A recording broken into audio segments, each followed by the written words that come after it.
Welcome to Hollywood in Hollywild Radio. I'm Dave Thomas, and I've been doing voiceover for nearly half a century, which seems like a long time, but my agents at William Morris Endeavor have been representing artists since 1896, which seems even longer. Mariposa, California, where I live now, has produced entertainment since 1850. Back then, I'd be a master of ceremony. Today, I'm just a voice. You heard a few of my voices last show, but I've got hundreds, literally.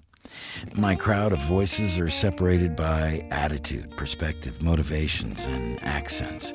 You know, in voiceover, there's rewards for having an imagination that can create other voices and perspectives.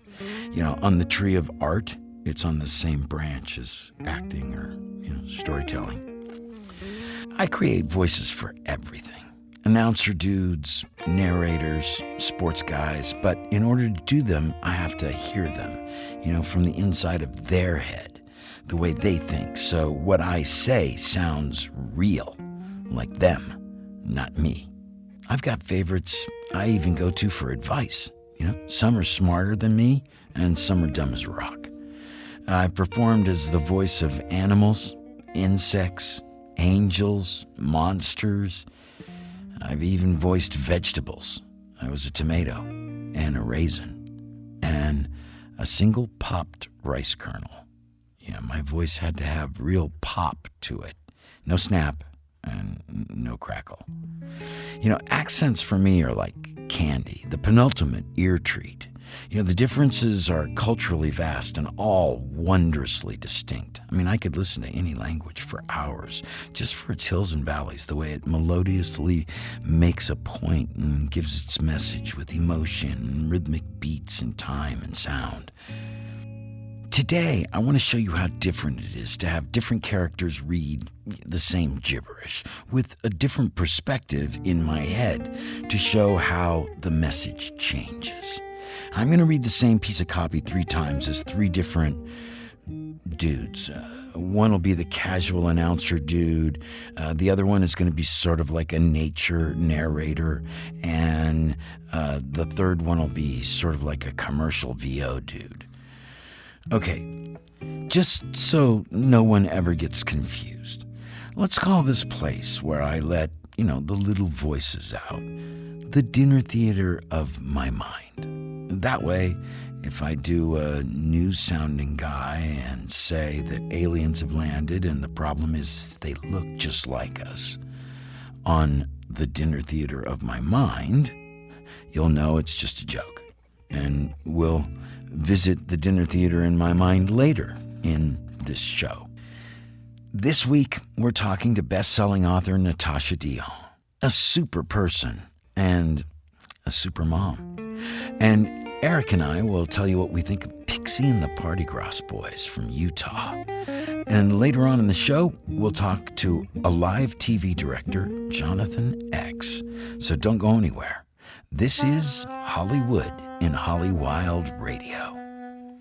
This is KRYZ 98.5 LPFM and KRYZradio.org. So we're here with Eric Skirmhorn. Eric sent you some music so we could talk about it today. Pixie and the Party Gross Boys. Yeah. And, I know very, very little about them. I know that I think that they all sing. At least I seem to remember most of them with their mouths open in harmonies. Yep, great and harmonies. And they've got great harmonies, don't they? Great harmonies. And then they've got a stand-up bass. Yeah. The gal that sings works a tambourine. They've got a guitar player. That sounds like mandolin. Yeah, and the mandolin guy is actually the guy that I know in the band. Yeah. His name is Ben Weiss. And and Ben's like a super guitar player too. Are they up by you? Are they living No, up by you? no. All these kids, I say kids because they're in their early 20s. They're all going to school in Utah, in Salt Lake. There's a music college out there, yeah. And It's great. So I think I don't know what the backstory is about the band. I know that everybody in the band is like a virtuoso player.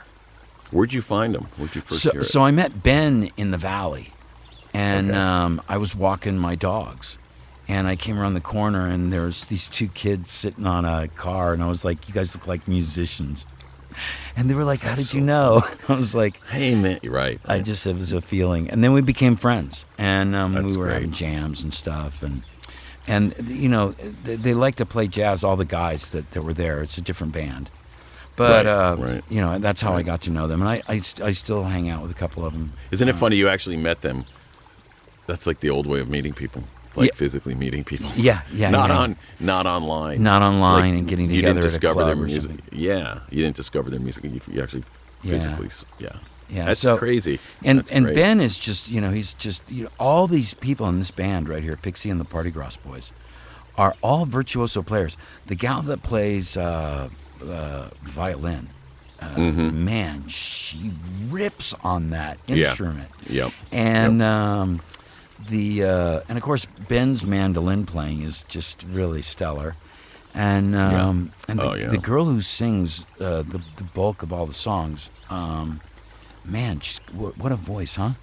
Yep. No, those 3 tracks you sent For You was the first one I listened to, and I was like, oh my God, it's almost got that klezmer Eastern European, that. Right, yeah. Which is very exotic kind of scales, but it was cool. I'm thinking, wow. And then the other 2 were more kind of folky. Home was the one. Yeah, that's middle. beautiful, and the harmonies are beautiful. Yeah. Great vocals. And I really like them. And then Lullaby. Yep. Love that song.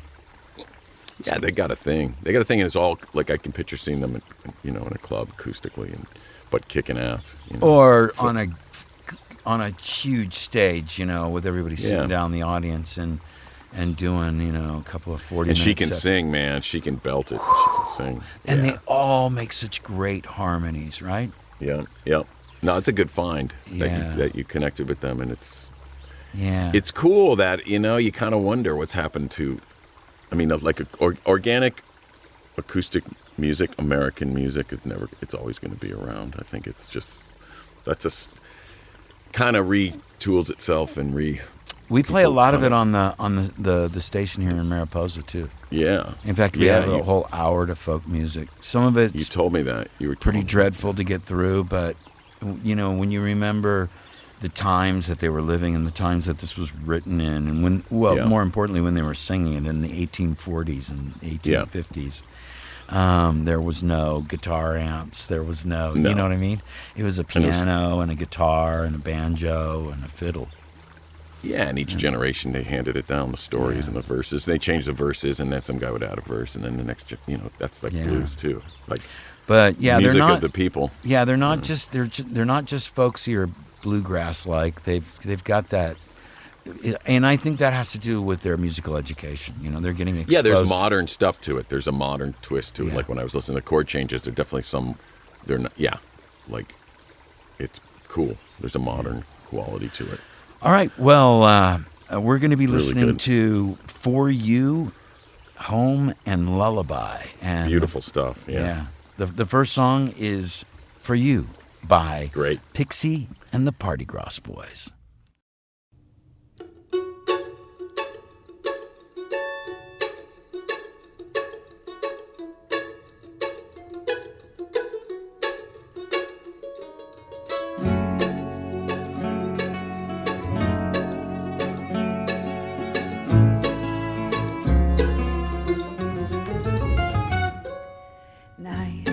That you have a story before me, everything in your past.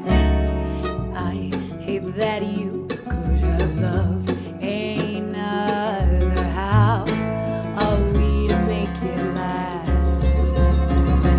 If you don't know you're staying, not I the way that I do.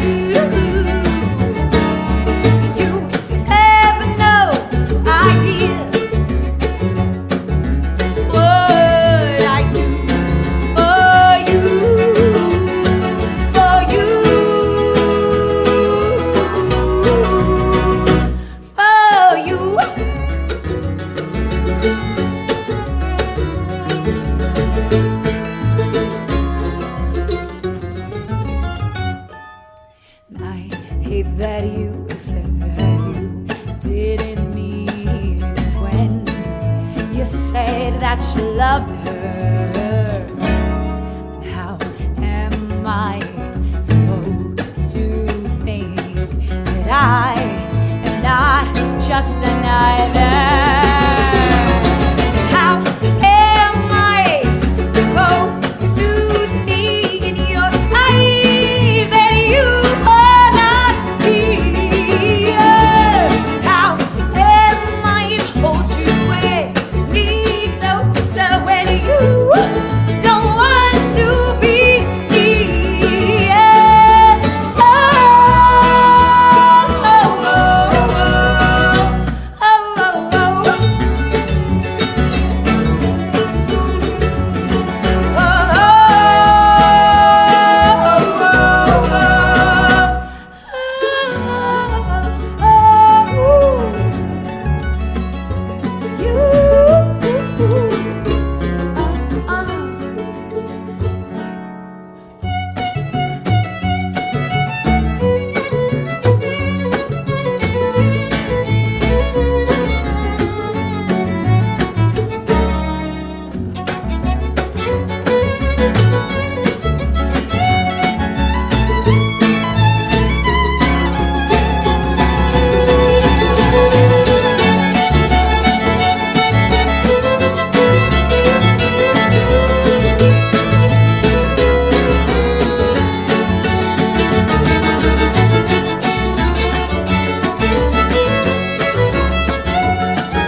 I hate that you have a story before me, everything in your past. And I hate that you could have loved another. How are we to make it last? You don't know yourself. Not I the way that I do. You have no idea what I do for you, for you, for you.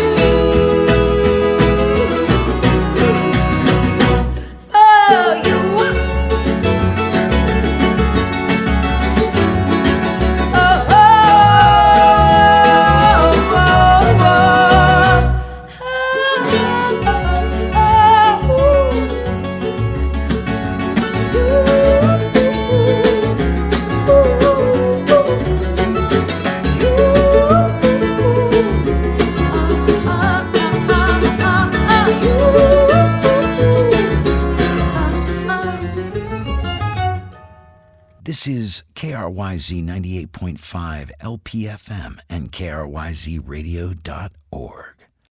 So next up we have Natashia Deon. Welcome to Hollywood in Hollywild.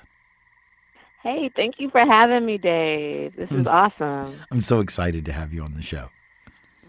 Thank you. Okay, so tell us all the stuff you do. I mean, I give you a really great pitch in radio, the show that's going to be on tomorrow. I kind of played up the fact that you're a pretty awesome mom. And, you know, after all the insane other things that you do, tell us all the stuff that you do. Okay. So, you know, every time I describe all the adjectives or labels that are associated with me, I'm like, who is that woman? I don't know who that is. I know exactly what you mean. Bring her out. I know, but I know you, and I know you to be very, very accessible and sincere and delightful and honest and lovely. So just to preface that so that people don't get the wrong idea when you start saying all these things, because it's amazing. I know. Well, you know, so I'm a creative writing professor at UCLA.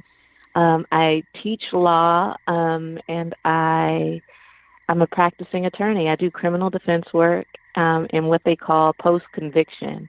So after someone has been convicted and served their time, I do things like get pardons from the governor and seal records and things like that to help people to move on without the stigma of their past.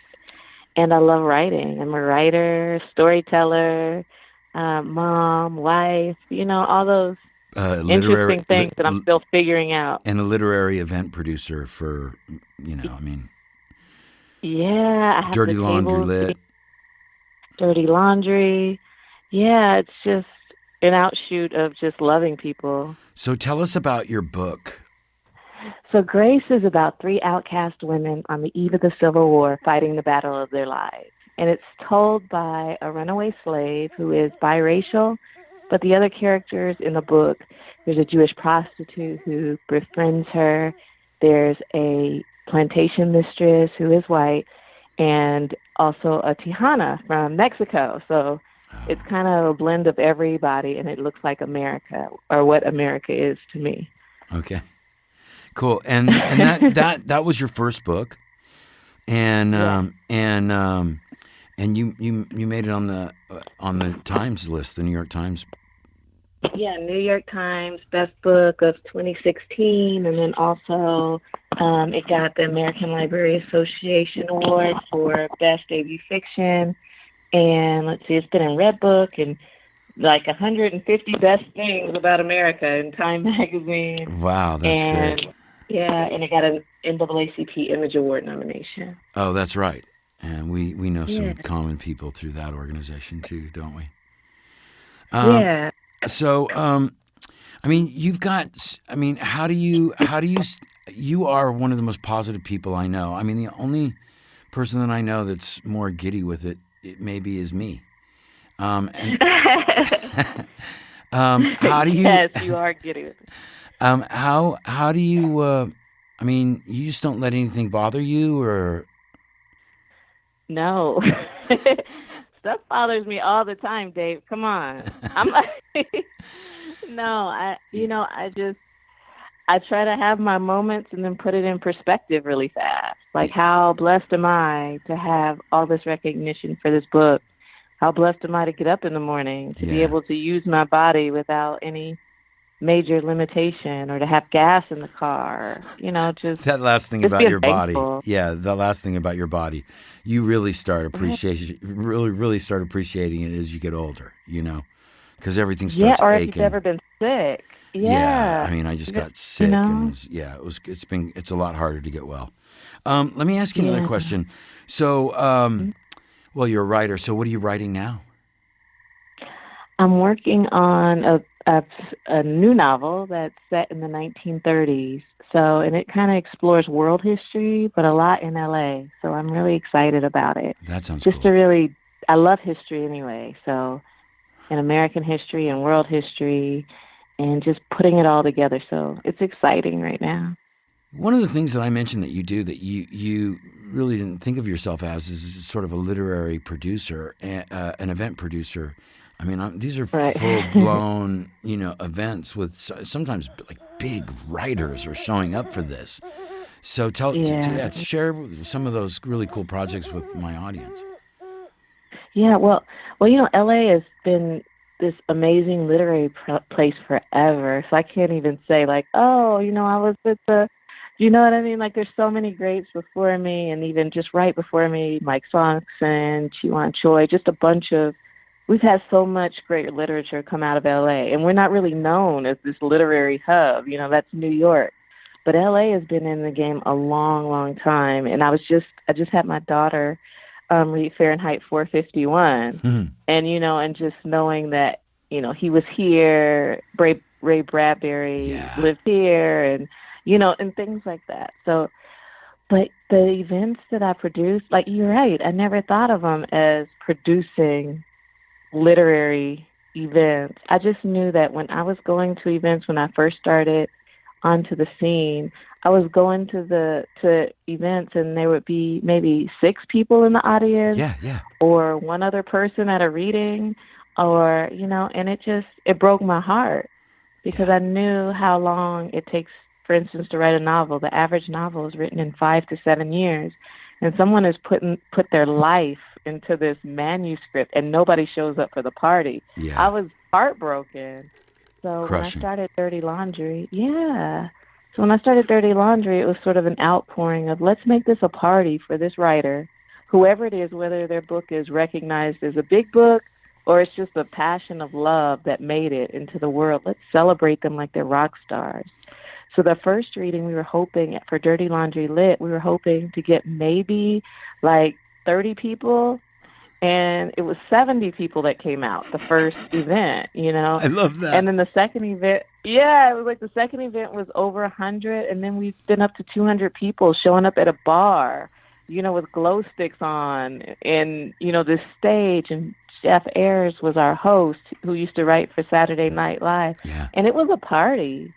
And we're on hiatus right now, but we'll be back soon. And then I started The Table, which was to mentor new leaders who are writers, so that they can start their own series that are inviting and welcoming to all people, so that when people go to a reading, they don't just see one type of people. Like, LA is not monoracial, anything. No. It's like you have to try hard to have, only all black writers or all white writers or all whatever. I mean, there's some effort and some insulation that goes on for that to happen. So I wanted every reading that I did to represent LA. Right. Okay. Oh, so tell us about your, and now you co-produce and sort of star in a live podcast, right? Yeah, it's incredible. It's called Drunk Girls Bible Study, and the subtitle is Drunk in the Spirit, Drunk on the Word. So we just study the Bible in real and fun ways. It's total real talk, and when we first started it, we were so terrified. We're like, we're on this razor's edge, and I was like, I'm ruining my career here in the entertainment, and because it's not, it's a bunch of girls having fun. Yeah, we're having fun. And then Joel McHale roasted us on his show. He called us Day Drinking Ladies. And we were like, yes! But we got like 1 minute on his show. And then you guys got a bunch of hits from that. By like 500 more. But we were expecting to have maybe 30 people listen, because those were our friends and maybe friends who would share it, and who would listen. And then the first, we opened with just over 600 listeners. Wow. And then we, after Joel McHale, we got another 500. But now we're up to 9,777 unique downloads. And we average, in 2 months, we get, so right now, the day that it drops, we get about 3,300 listeners every Tuesday. Congratulations, Natasha. That's huge. Thank you. I know. I'm like, my mind is blown, and they're all over the world. People write us from Australia. Like I said, we've only been on since March, and it's now, we just got into June, but so March, April, May, 3 months. And we get, emails, Facebook messages, Instagram messages. Who are the ladies we love your show. Who are the ladies that are on that with you? Angelique E. Hatt and Shahara White. And Shahara White is the daughter of the late, great Barry White. And then, let's see. And then Angelique was a women's leader she's been in church for like 27 years or something.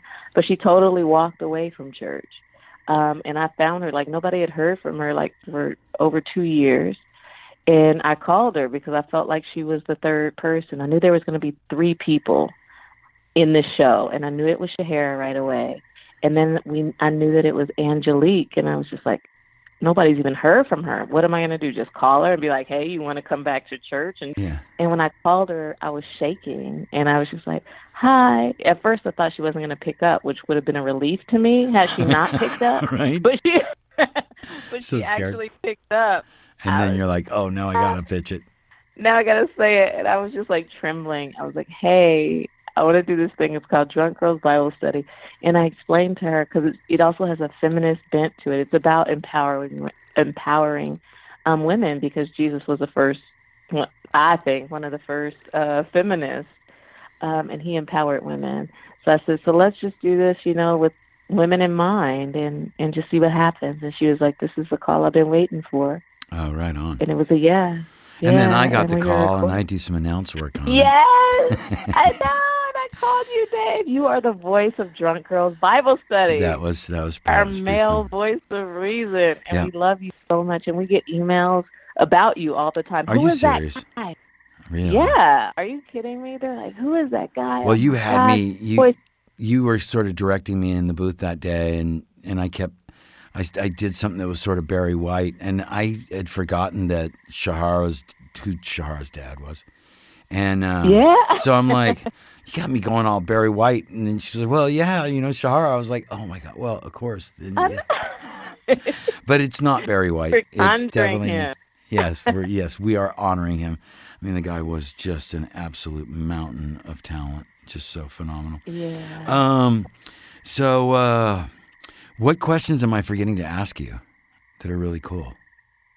Oh, I think those are good. Wait. I've got something. Can I? Okay. Oh, no, go ahead. Did you have something? Let's hear yours first. I was going to say that I love you, and I love this program, and you have to let me gush, because, Dave, you are one of those people that make so many writers and artists' lives easier. It's so hard as a writer. You're in your writing room by yourself, or musicians who are playing over and over again, the same kind of tunes, a little different. But you're somebody who comes in and offers help. You're not asking for things. Like, can you do... You're like there to say, I want to celebrate you. I want to honor you, like you just did with Barry White, Barry White. And just with me, it was the first time where I could connect with my work was because of the help you gave me. And I'm so grateful to you and the hundreds of writers. That's a great story. Well, we'll have to share that some other time, because I want to bring you back. Okay. Oh, I just had a really good question. I forgot what it was now. I'm going to have a long goodbye with you, okay? Is that cool? Okay. All right. So, Natasha, thank you so much for coming on the show today. You know how much I love you. Thank you for having me, Dave. I love you. And we're going to keep an eye out for Drunk Girls Bible Study, and we're going to keep an eye out for your new book. Do you have a working title that it might be?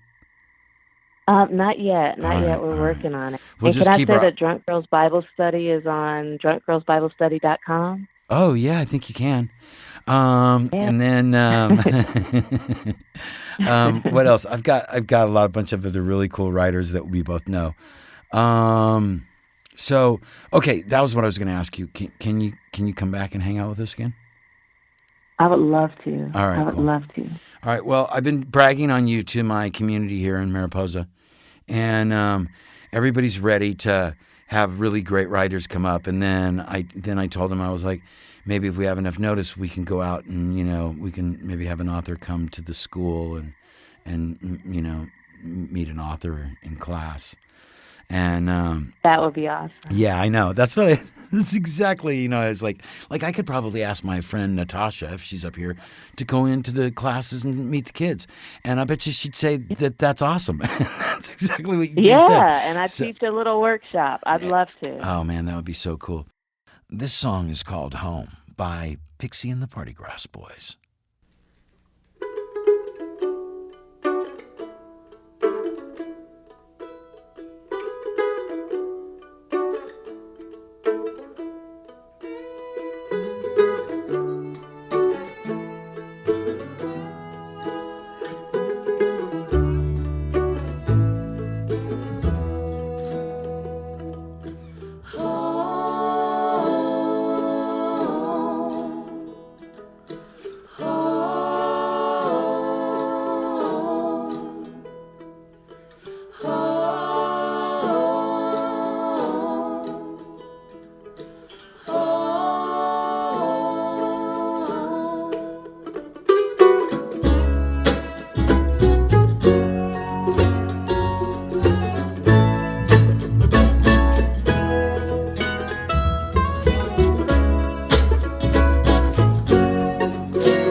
soul. And when I'm with you, baby, I am home. Yes, I am home. Yes, I am home. Yes, I am home. Yes, I am home. Yes, I am home. Yes, I am home. Yes, I am home. Yes, I am home. Yes, I am home.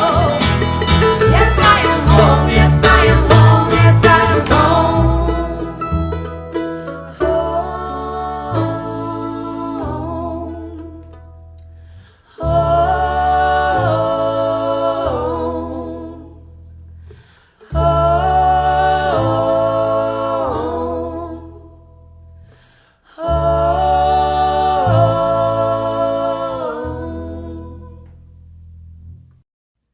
This is KRYZ 98.5 Low Power FM and KRYZradio.org.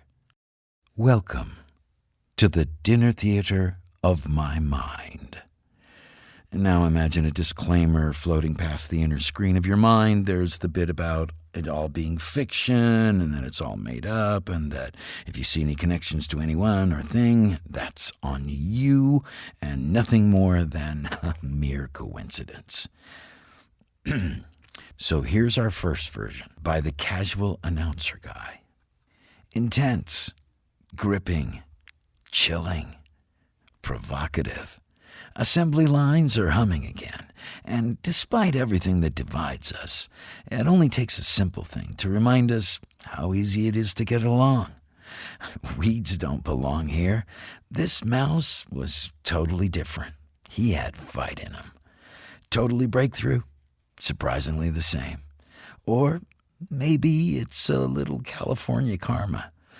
And it's available as a hybrid.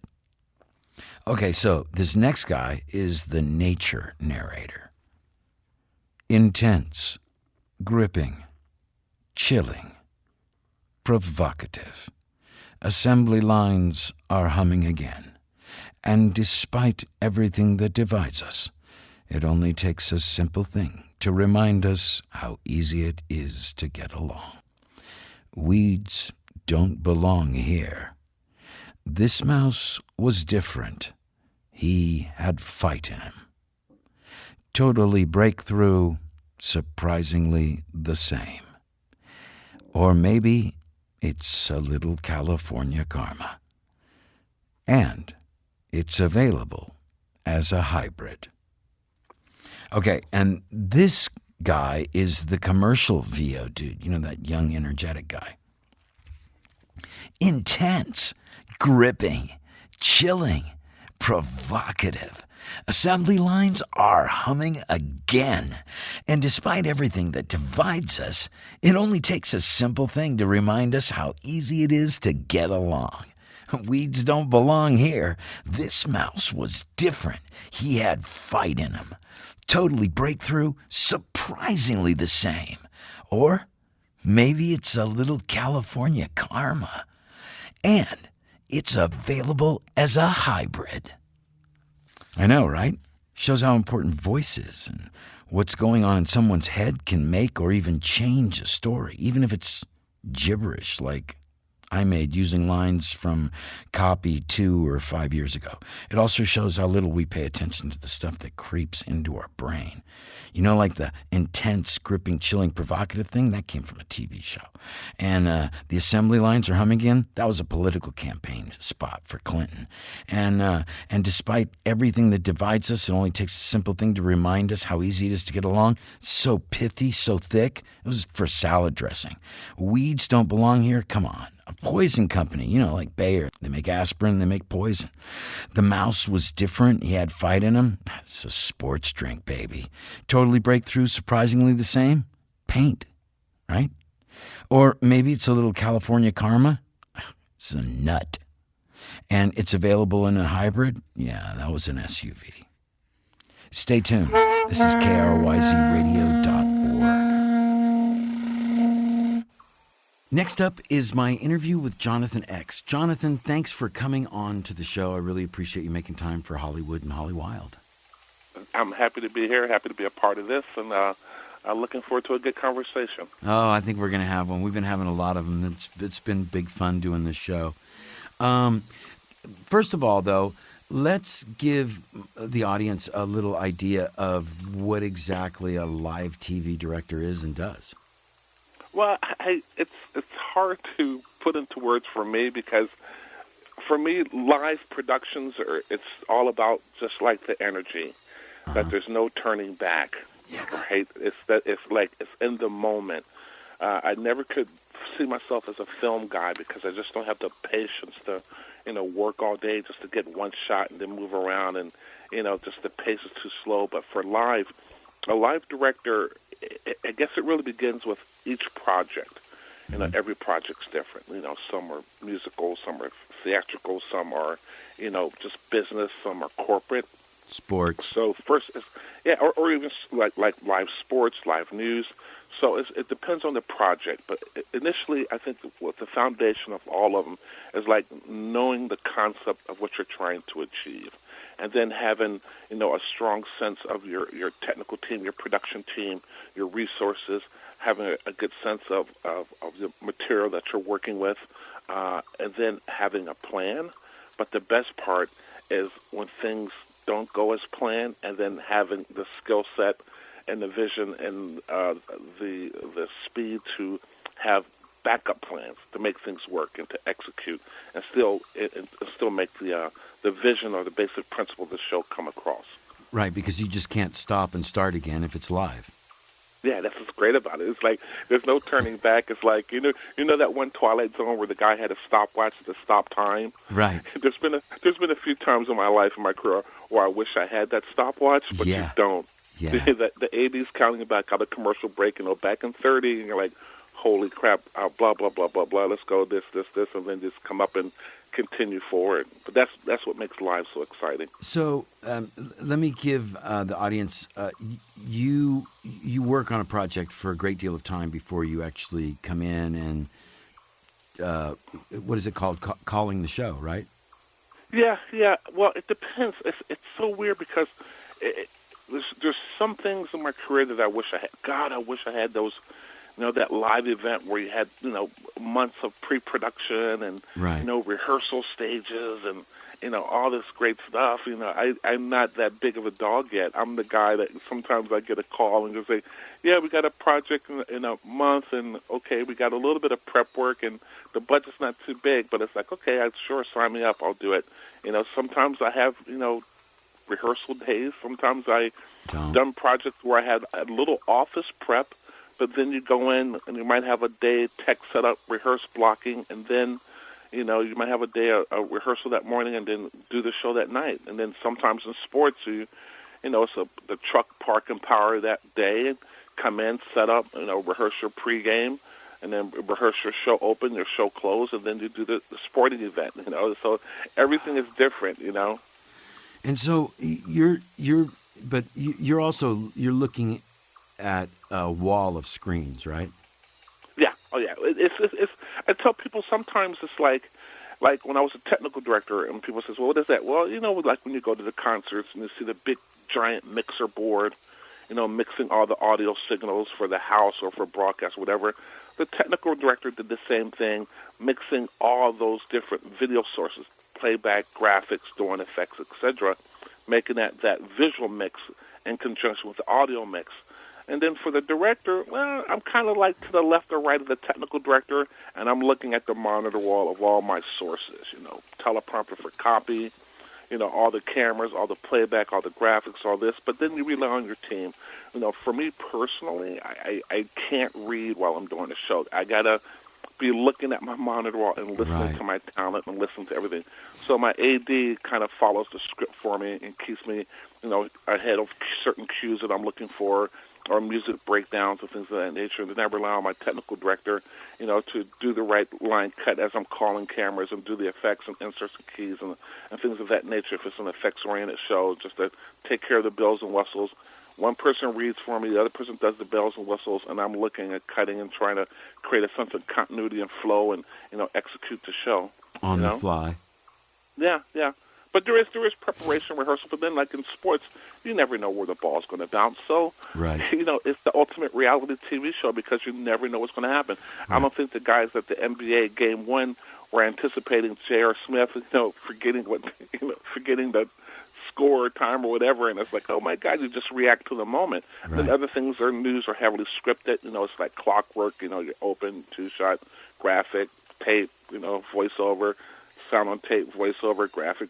It's like a stopwatch that doesn't stop. Right. And then other shows like musicals, if the band deviates from the track and starts ad-libbing and jamming, then you follow the music. You do all that, and then you have cues in this, and things happen. So you prepare, and then you just in your back pocket you have backup plans, at least how to work around situations if they go weird. And other times you just react to what happens in front of you. Let me ask you a question. I've been asking this to a lot of other people. I'd be interested to see if you're able to do anything like this in your, as artists, we're always trying to, speak out and make change in our world. And do you ever do anything in your work where you sort of show the, at least describe the times that we live in, or to... Well, listen, there's advocacy in some ways, and there's subversive in some ways. Right, exactly. But I was just part of a show for 14th season, and that was Tavis Smiley on PBS. I love direct that show. Tavis Smiley for PBS. Yeah, it was a great show, and then just like that, Wednesday, an article came out, and I think we wrapped on a Monday, season 14, and then an article came out on Tuesday or Wednesday, and then Thursday, PBS shut us down. So, and it was so sad because 14 seasons of great interviews, great discussions, and smart discussions interviews are now all off the web. You can't find them anywhere. It's just that was heartbreaking. The archive of the shows is gone too. Yeah. See, now and that's a travesty. Yeah, it is. And so, but now here's the deal. As far as if you can get some of those shows where there's a voice, or maybe the way you help present and push is there, but it seems like it's not there in the commercial broadcasting world. No, it really isn't. No. I mean, typical whatever Bill Maher, and then of course the current controversy with Samantha Bee. Yeah, comedians this, Trevor Noah on the Daily Show, things like that. Yeah, you have those voices and that thing in the commercial broadcast world, but I think as individuals, it's like our individual perspective or proactive or actions towards art. For instance, the other day, it's my little project. I call it the Humanity Engagement Project. Right? Okay. I like it. It's like sometimes when I go out, and I feel like the old get off my lawn guy, the old man get off my lawn. But sometimes when I'm out and about and I'm just looking, and everybody is on their phone. Everybody's immersed in the algorithm, right? Yeah. their digital portal loop, right? Yeah. So I said, okay, fuck this. I got to do something about this, right? So it's like, okay, I'm sitting at LAX. I'm about to fly up to San Francisco area. Everybody's on the phone at the bar. So I said, okay, Humanity Engagement Project, let's go. So then I start talking to the person to my right. Just engage them in conversation. Blah, blah, blah, blah. And then just for a while, common ground, common humanity, who we are as people. And then I turn around to my left, and then I start talking to the person to my left, having a conversation. Blah, blah, blah, blah, go. And then I said, do you mind if I take a selfie? It's called my Humanity Engagement Program. I'm trying to get people to break the algorithm and talk to each other.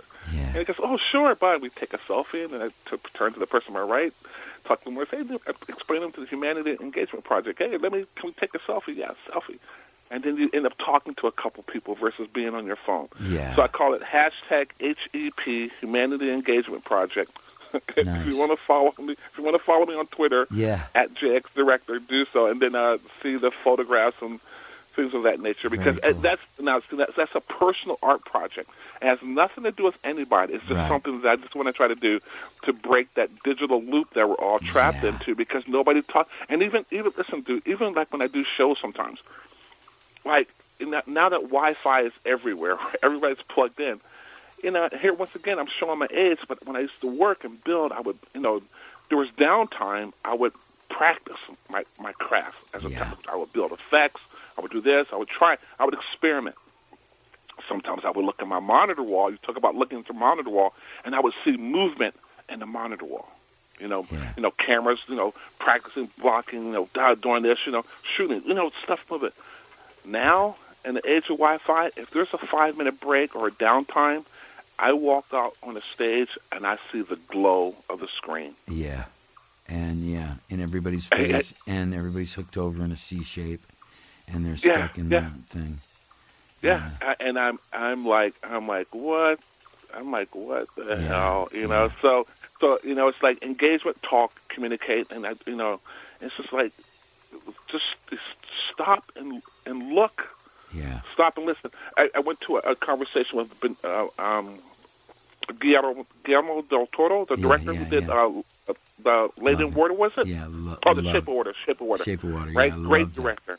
Yeah, it was such a cool movie, right? And he said one thing that really says, look, if you're a director and you're bored, you're not a director, because you should be observing, you should be looking, you should be, watching, all the time. Look at the play, the color, the balance, because that's all part of it too. Even though I don't do the real stuff, like when I say real stuff, like I don't do movies, but I try to approach even regular projects, no matter what it be, composition, lens, color, sound, movement, pacing, timing. That's all part of it. And then part of it is like how do I interpret what I see around me to that, How can I, okay, here's a setup. Okay, how can I do, the other day I saw this was so cool. Let me try this. Yeah.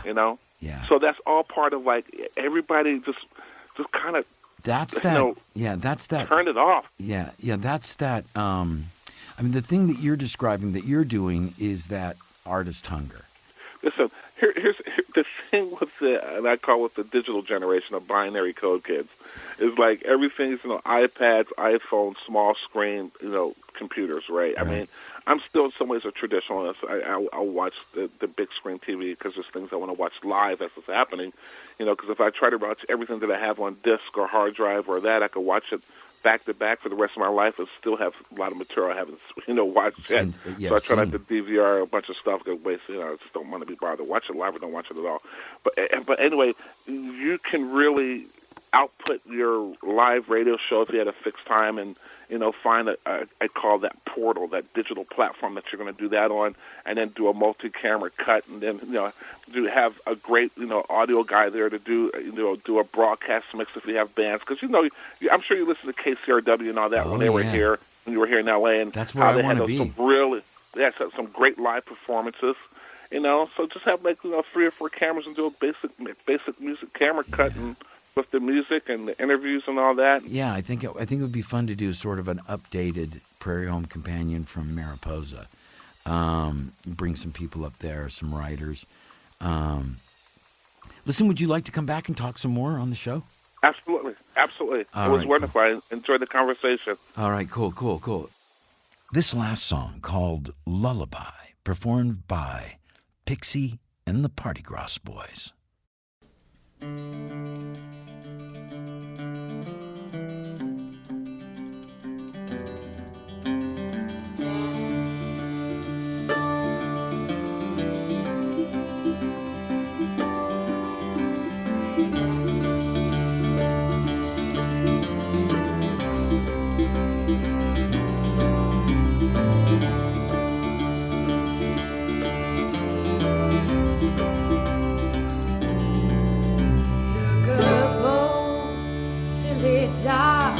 Hopped on the next train and took it to the last stop. Thought I'd take a walk down a random road, take a chance, call on a random home. An old woman answered the door. You could tell she'd never seen a girl like me before. A girl with dirty hair and too many words to share.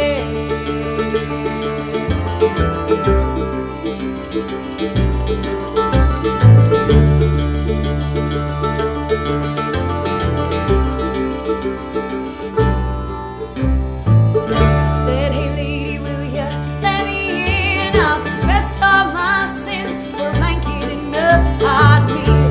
She said,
ashamed to cry.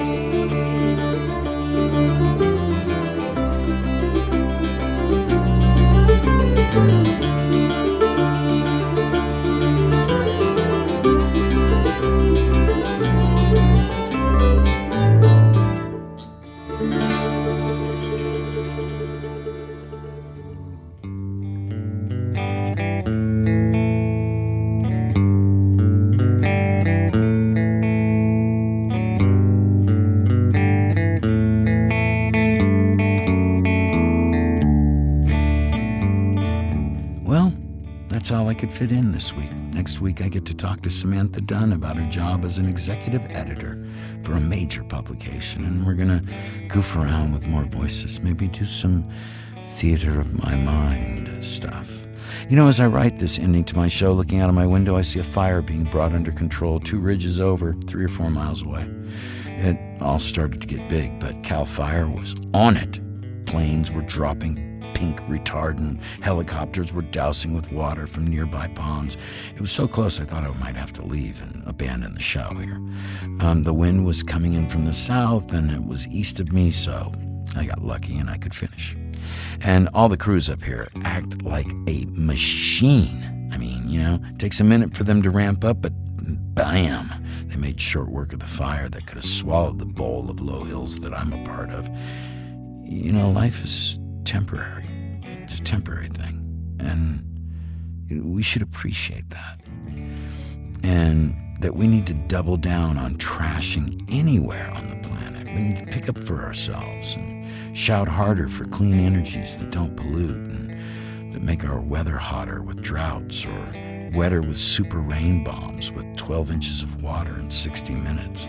You know, our address for the Earth is in the Milky Way galaxy, but the galaxy doesn't give a hoot if we ruin the Earth. It's not like we have a great zip code near the center. We're way out past the cool stuff, way out in the sticks between 2 arms of the galaxy. You know, we're like not even on a main road. We better start taking better care of this and stop this foolishness the ultra-wealthy are engaged in now. It's making it all worse. You know, I remember there used to be ads on TV telling people not to throw stuff out of their cars or trash on the ground. I don't know, maybe we should bring that back. You know, this is my version. Don't throw trash in your living room. The planet is our living room, and it's all we have. We can do better. Don't step on any critters on the way home.